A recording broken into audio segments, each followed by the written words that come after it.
I've noticed that many of my friends have actually been asking me about recommendations for tech they can buy during this circuit breaker season to ease their stay at home. And one of the most sought after recommendations is monitors. So today I decided I should do a monitor buying guide to help you guys choose the monitor that is fit for you. I'm your host Thiru, and this is Random Review Squad.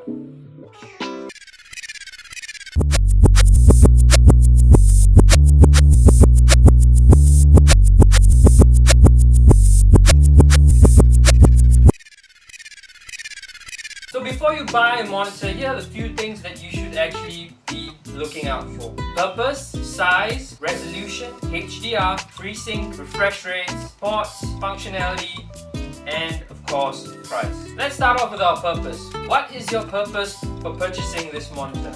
Ask yourself questions like, are you a gamer? If you are you an immersive gamer? Or are you a light gamer? Do you do a lot of art and production? Or is it just your handy?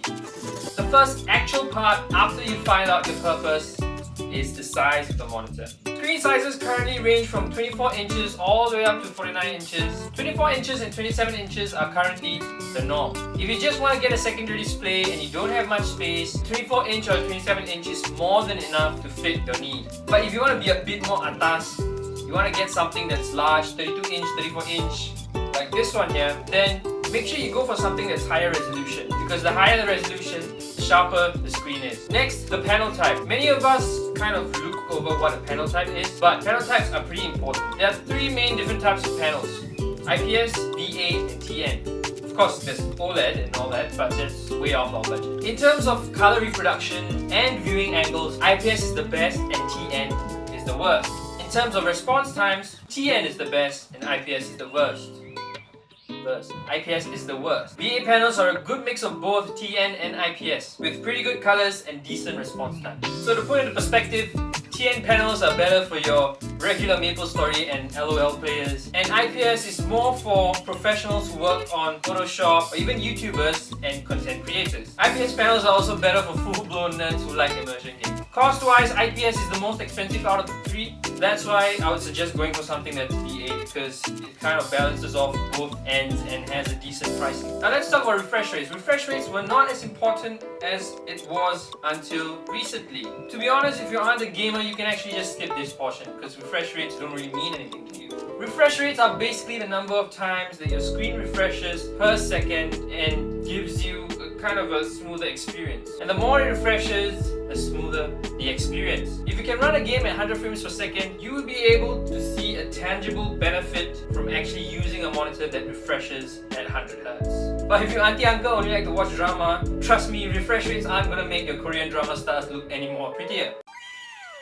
Gamers will notice sharper visuals during fast movement, and moving a mouse can feel much more smoother compared to a typical 60Hz display. But if you expect your kitty to improve, please lah, it's not the monitor, it's you. Also, web browsing when scrolling is also buttery smooth. But when the refresh rates are pretty similar on two different models, just go for the one that's lower, because if you're not a professional or if you've not been using high refresh rates for a long time, your eye really can't tell the difference. Next is resolutions. A digital image is a rectangle made up of many squares of colors called pixels. The number of pixels across the width and the height brings about your resolution.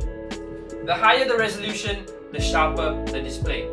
Remember, when checking for the resolution, you just have to check the second number, because the second number is the most important one. 1080p is FHD, 1440p is 2K, and 2160p is 4K. Most monitors stay within this range, and a few rare ones go beyond 4K. If you're going for something smaller than a 30-inch, trust me, FHD or 1080p is more than enough. But if you're going larger than a 30-inch monitor, I suggest you choose something that has a higher resolution like 2K or 4K, because a larger display would be able to utilize the resolution efficiently. If you do color-based work, I would suggest you go for something that's higher resolution as well. If you're an immersion gamer, also go for something higher resolution. But make sure your PC is able to take the load and make sure it's able to output that many pixels per second, especially when gaming. You would probably need a monster of a PC to support 4K gaming. Some of you guys also asked me if you should get a curved screen. Curved screens only have a certain benefit when the screens are ultra wide and they require your head or your eyes to move a longer distance. It also immensely helps immersion-based gamers when you're playing games like Skyrim, Fallout, or even Battlefield. The viewing angle is also better, reducing the distortion on the side of the screen. If you're getting anything that's below 32 inches or is a 16:9 ratio, I would suggest try to keep off the curved screen because the screen is already within your peripheral vision. And to be honest, you'll just end up having a smaller screen. Next is High Dynamic Range or HDR. HDR is an additional technology that makes the scenes look livelier and more colorful. HDR10 or HDR1000 means the peak brightness can go up to 1000 nits. HDR6, HDR600 mean the same thing, and it means the peak brightness can go up to 600 nits. So a monitor with HDR is actually much better in this day and age, and I would suggest looking for a monitor that actually has HDR. To be honest, a lot of monitors come with HDR nowadays, so just get one. The next feature is also a bit more for gamers. Something called FreeSync. FreeSync is there to help you with this issue called screen tearing. Screen tearing occurs when your monitor is unable to refresh as quickly as the game's frame rate. There is a way to sync your refresh rate to your GPU, and that's where FreeSync comes in. With FreeSync enabled, the monitor dynamically refreshes the screen according to the game's frame rate. If it's a 60Hz display, then it only supports 60 frames per second. If the GPU's output drops, the display's refresh rate drops accordingly. So if you're a gamer, just get a monitor with FreeSync, or some call it Adaptive Sync. I think it's also called G-Sync in NVIDIA. Yeah, whatever sync. You would also like to take a look at the available ports and the physical attributes of monitors. Usually new monitors come with a display port, some HDMI ports, and some even come with USB port. I'm not sure why, but they do. Also do check if your monitor can be adjusted to your liking, whether it's rotating, tilting, or even flipping upside down. I'm not sure what you want, but just make sure your monitor is able to do the right adjustments that you want.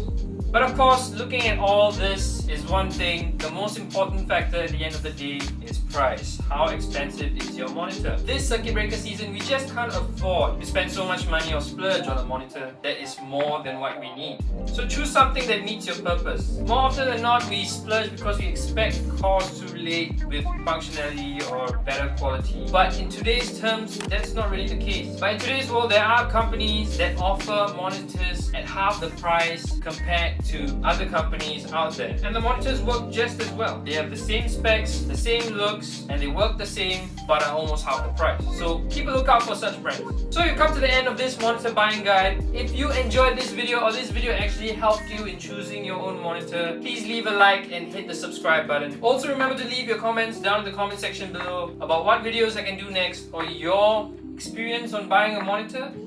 Till next time, I'm your host Thiru, and this is Random Review Squad.